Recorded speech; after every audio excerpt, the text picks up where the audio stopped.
So, Deadpool and Wolverine has been released throughout the world, and one of the things I want to do is take a look at every cameo, or technically multiverse appearance, throughout the Marvel Cinematic Universe, from the worst to the best. And I'll rank them from the ones from No Way Home, Doctor Strange Multiverse of Madness, Doctor Strange, Doctor Strange, the Marvels, and Deadpool and Wolverine, and see which one is the best and which one is the absolute worst.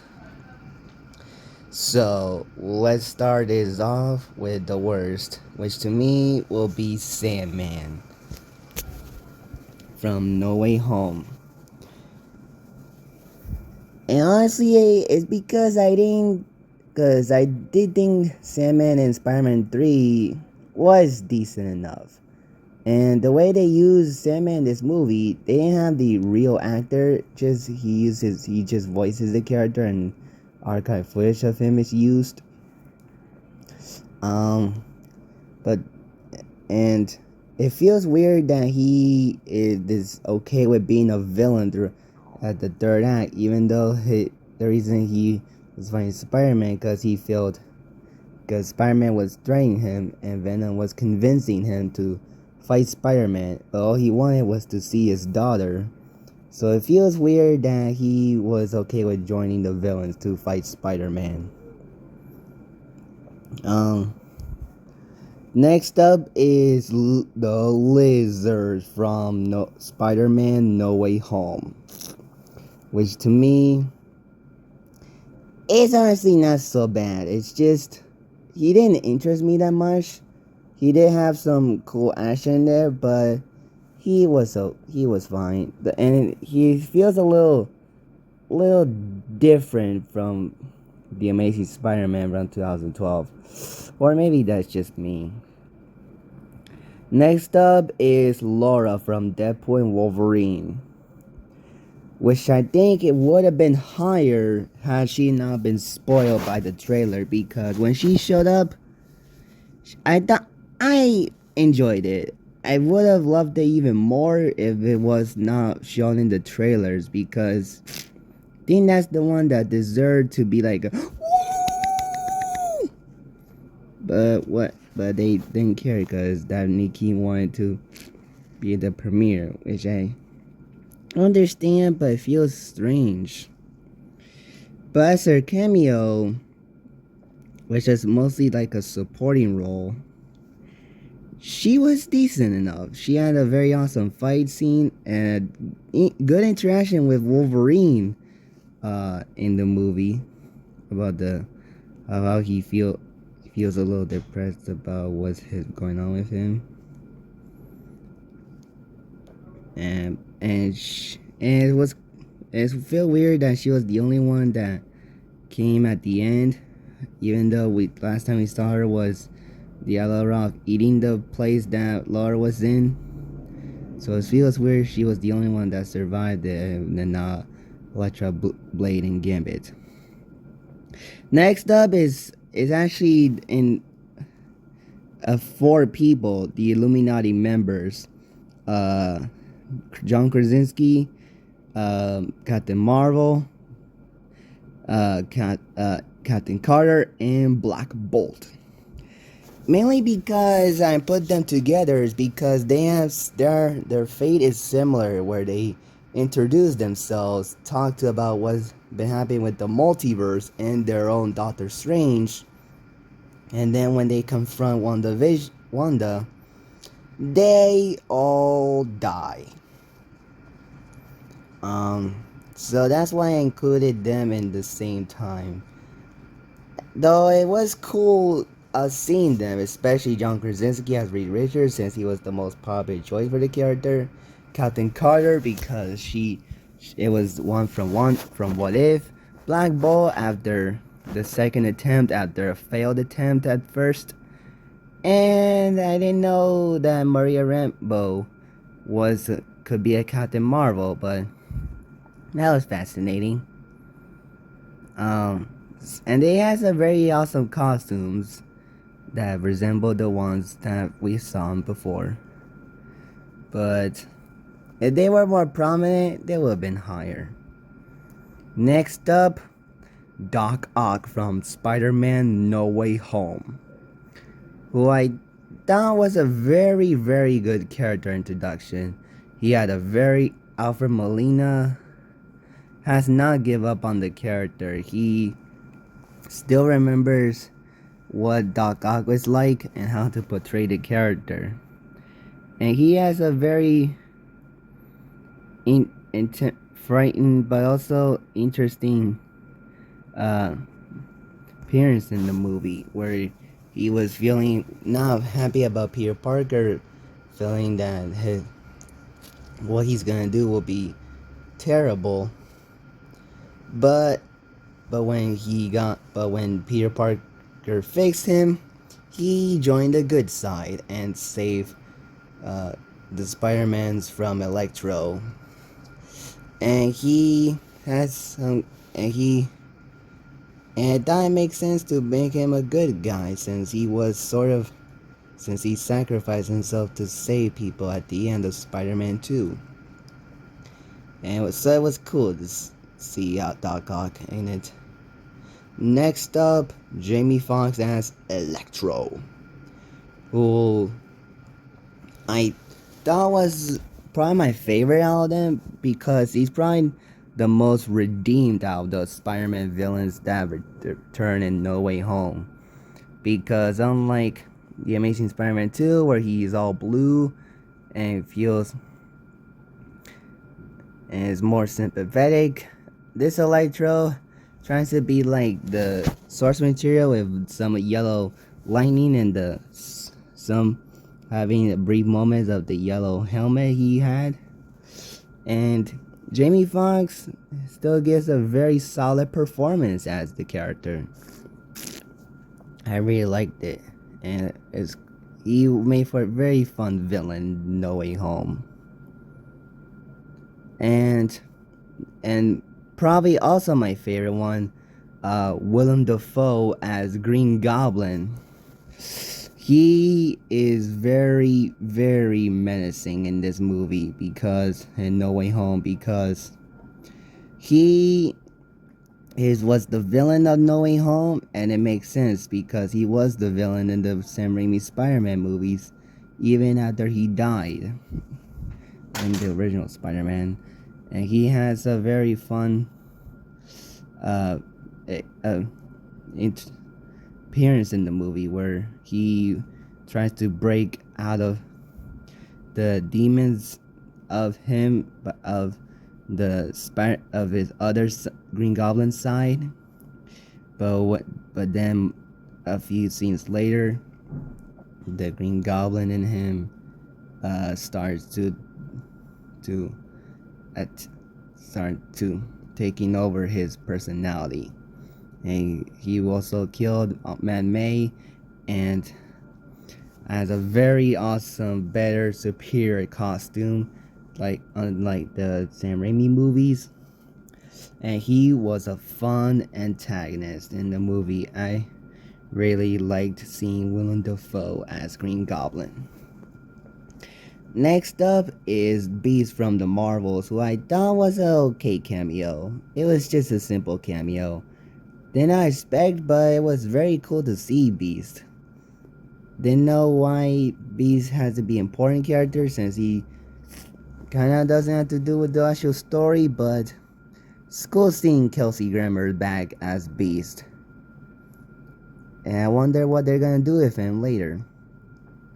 Next up, Charles Xavier from Doctor Strange Multiverse of Madness. He works compared to Illuminati not only because he has more look from the anime series, but he also has some better interaction with Doctor Strange, telling him about what happened with their Doctor Strange. And his death was very scary, where he tried to help Scarlet Witch, but it was too late and snapped his neck. And yeah, I really liked seeing Patrick Stewart back in Doctor Strange 2. And it makes me wonder what his future will be like if they reintroduce him at some point. Next up, Andrew Garfield as Spider-Man in Spider-Man No Way Home. We knew he was gonna be in it, but when he showed up, it was a true moment. They gave him the perfect introduction where Ned was trying to find Peter Parker with his strange ring, but instead of Tom Holland, was Andrew Garfield first. And a funny moment where Zendaya was trying to keep telling the Andrew Garfield if he's really a Spider-Man by crawling up the wall. And his interaction with Tom Holland and Tobey Maguire is very awesome to see the Spider-Man we knew in the movies talk to each other. And the way they do it is perfect. And I also love how he says, I always wanted brothers and I love you guys too. Toby and Tom Holland. That was cute. That Andrew Garfield says that. And if this is the last thing we saw him in, I really it was the perfect send off for him. The reason he's a little lower is because he isn't because the other cameos kind of steals the spotlight from him. And his Spider-Man movies, while not horrible, they're not my all-time favorite Spider-Man movies. But he had a really good cameo in the movie. Not cameo, a good appearance in Spider-Man No Way Home. Next up, number 5, Electra Nachos, Jennifer Garner, and Deadpool and Wolverine. Now, like Laura, she was kind of spoiled by an announcement from the Hollywood Reporter last year. But when I was waiting for her to show up, when she showed up, it was fantastic. Now, I don't know if she is the exact same one from Daredevil and Elektra since her costume was upgraded. But it was awesome to see Jennifer Garner as Elektra again. And she was awesome in it. And that her interaction with Deadpool was fun.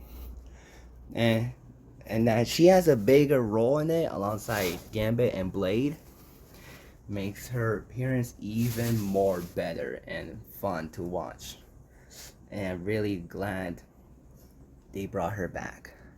I didn't love Elektra movie, but I did like her in Daredevil, and I really liked Jennifer Garner, and so I really liked seeing Elektra back in Deadpool. Number 4 to me, Chris Evans as Johnny Storm. From the moment he spoke his lines, I knew he was Chris Evans. And just before he said "Flame On," and Deadpool was talking about, "Oh my God, it's Captain America!" I knew right away, like this was not Captain America, but the Human Torch. And when he showed up as the Human Torch, my theater and myself was happy about it. And now, of course, like Elektra, I don't know if he's the same one because his costume has been upgraded. And also he's more comedic than before because he has more humor in it. He's quite funny in it. I really like Chris Evans delivering his lines from the movie. And he had a very gruesome death by Cassandra Nova in it. And I really like how the post-credit scene gave him more lines. That was really hilarious. And like the way they introduced Johnny Storm in it was perfect. And I really liked seeing him in it. So that to me, that's why Johnny Storm is my number 4. Number 3, Gambit, Channing Tatum from Deadpool and Wolverine.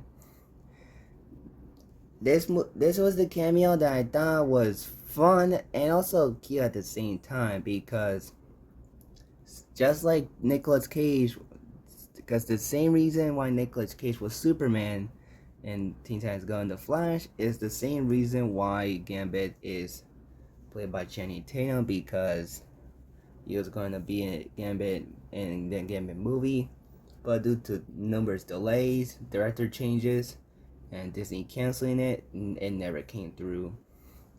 And now to see him as Gambit in full, extremely comic accurate outfit was so fun and touching to see. And he has some fun moments in it, and I really like how he was able to capture the Conjunt accent that Gambit has in the anime series. And his fight scene and powers abilities was fun. It's when he uses his cars to gruesomely blow up mutants. He was a fun presence in Deadpool and Wolverine, and really hope he returns in Secret Wars, but we'll see. But yeah, I really love seeing Channing Tatum as Gambit. It was a wonderful appearance for him, and I hope he's happy about it. I think he is. Number 2, Tobey Maguire as Spider-Man in Spider-Man No Way Home. Tobey has been my favorite Spider-Man, though it feels weird because Tom Holland's kind of becoming my favorite Spider-Man. But before that, Tobey was my favorite. And I was so happy when he got introduced. Like, great, it's just another random guy.